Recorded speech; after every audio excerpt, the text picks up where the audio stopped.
Hey guys, how's it going?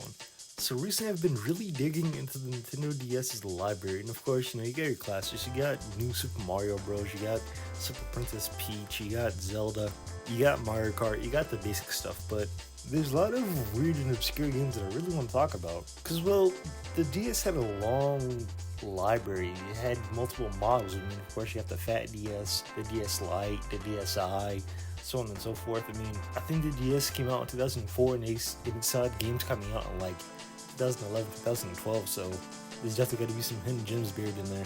Either way, though, enough bullshit. What I'm going to do here today is just talk about a few games that I've honestly never heard of, or some game franchises that I never knew made an appearance on the DS. But either way, enough bullshit, let's get started. Africa on safari with the new Nintendo DS. When the Wild Boys said they were going to battle it out in the African plains, a lot of people said it couldn't be done. But then we got a hold of the Nintendo DS with wireless multiplayer and loads of other cool stuff, allowing us to be as wild as we want to be. Steve-O, with a touchscreen, I can beat your ass with one finger. Nintendo DS. Touching is good. Good, kitty. Available in stores November 21st. Wild Boys Season 1 DVD on sale now. Good, kitty. The first game that I want to talk about is Beautiful Joe Double Treble. Now, I'm a big fan of Beautiful Joe, but I never knew there was a game for it on the DS. I just know there's, obviously Beautiful Joe 1 and 2 and the PSP game. I never knew this existed. Anyway, I bought it, I gave it a shot, and to be honest, it's okay. It's kind of a weak Beautiful Joe game, obviously, since, it's on a DS, and I think this came out in, 2004, 2005, so it was kind of a launch game, so I could definitely see why it's kind of weak. But overall, though, I will say this, it does have that Beautiful Joe charm to it, It's just really compressed and weak since, it's on a DS. I mean, of course, there's no enemies because, it's on a portable, and it has a few DS gimmicks since it was kind of a launch title. To be honest, I don't regret buying it. It's still a decent Beautiful Joe game. It's just, I'm not gonna lie to you, it's kind of mid. But let's talk about something good. How about Chibi Robo Park Patrol? Now, I gotta say this about Chibi Robo. Chibi Robo is Nintendo's most underrated and undervalued characters. They do absolutely fucking nothing with this character. They don't put it in Smash, there's no games for it. Chibi Robo is just fucking forgotten, right? And now, over the years, I've heard a few good things and bad things about Chibi Robo Park Patrol. I decided to, give it a shot for myself, and it's a mix of good and bad, but it still has that Chibi Robo charm to it. Instead of taking care of a house, you're taking care of a park. And obviously, the goal is to make the park as good as possible. And you do that by dancing with flowers and stuff like that. The only thing I dislike about this game is that they got rid of Telly. The little robot that's with you in the first game that helps you, charge your batteries. He was a good side character. Why'd they have to get rid of him? Now, something that I like and dislike about this game is that they added vehicles. Now, I see why they did that since, a park is a lot bigger than a house. I just don't like the way they did it.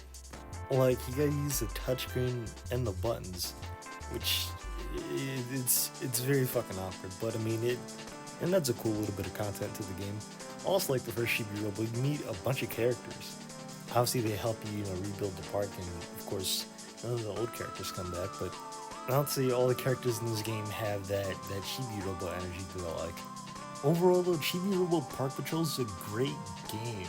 Obviously, it has its flaws here and there, but it's overall good. Is it as good as the first Chibi Robo? Hell no, but for a second game, this honestly isn't half bad. Anyway, enough monkey business. Let's move on to the next game. Now, another game that I didn't know it got a DS port was Super Monkey Ball. Now, similar to Beautiful Joe, this was kind of like, a big game series in the 2000s. Obviously, you have Super Monkey Ball 1, 2, the PS2 and Xbox port, Super Monkey Ball 3, so on and so forth. I never knew there was a DS game. Now, obviously, Super Monkey Ball Touch and Go, it does drag in a few levels from Super Monkey Ball 1 and 2 and Deluxe, but it's overall pretty good. Now, instead of doing levels in numbers level 1, level 2, so on and so forth, they actually do it in worlds this time. It's each world kind of has its own theme, like Jungle World, so on and so forth. And it actually works, pretty well. It gives us, I guess, a little bit of context of, why are these platforms here, what's the purpose of these, whatever. Now, controls. You can either use a D-pad like a fucking smooth brain and just, go about it in 4 ways. Or you can do like the title and touch and roll. Okay, that was stupid, but you know what I mean. Obviously, with it being called touch and go, you can use the touchscreen to move it in 360 degrees. Now, another thing that I like about this game is the mix of 2D and 3D. Obviously, the main game's 3D, but you have little 2D sprites of Ai and all the monkeys. I like that. It has that monkey ball charm. You know what? I'm feeling guilty about playing so much monkey ball. Let's move on to something else. Now, I gotta be honest with you, I'm not a big fighter fan. The most game I've ever been into is Smash. I don't know, maybe Street Fighter 2 and that's it. But I got recommended a game recently. It's not a franchise that I know too much about. Obviously, it's Guilty Gear Dash Strikers. Now, from what I hear, this isn't a really good Guilty Gear game. But to be honest, from what I've played of it, it's honestly pretty decent at max. I mean, at the end of the day, it's a Smash clone with the Guilty Gear face on it, and to be honest, I think that's all I need for a portable fighting game. I don't really need too much. Anyway, the last but certainly least. Now, I want you to think about this, right? Out of all of the tie-in games of the 2000s and 2010s, out of all tie-in games, out of all movies, out of all cartoons, out of all TV shows, why does Balls of Fury get a tie-in DS game? Okay, so I remember when this movie came out, right? And I remember seeing this movie around like 9, 10, 11, 12 years old, whatever. It was a decent comedy. It was a comedy about playing tabletop tennis. TLDR, it's about starting off at the bottom, being like the top table tennis player ever. It's a big comedy movie. You should check out sometime. It's pretty good. Either way, why does this fucking movie deserve a DS game? Now, this game is the reason why I made this video, right? POV, I'm just like hanging out on Vim's lair. I'm looking at whatever DS games I want to download. I'm like, wait a minute, Balls of Fury? What the fuck is this doing here? At first I thought it was like a ROM hack, but no, I guess this really came out. And either way, I downloaded it, I give it a shot, and like it's a pretty mid game, but it's a tie-in movie game. What do you expect?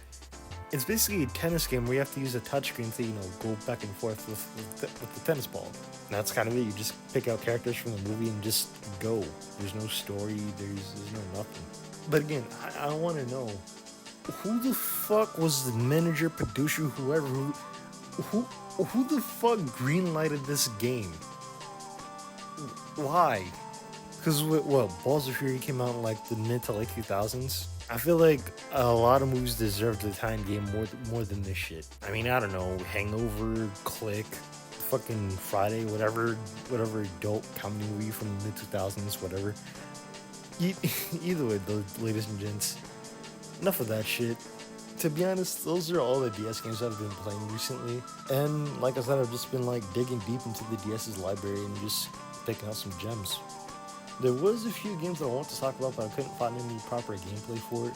Like Point Blank, that was a decent game series on the PS1. I never knew it got a DS port.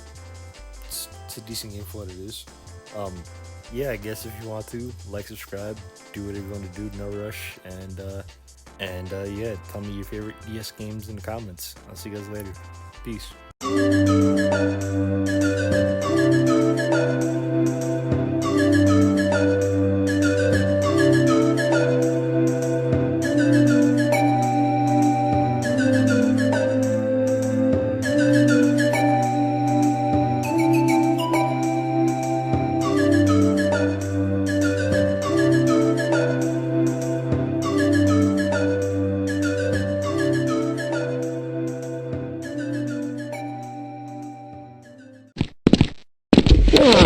Good to see you.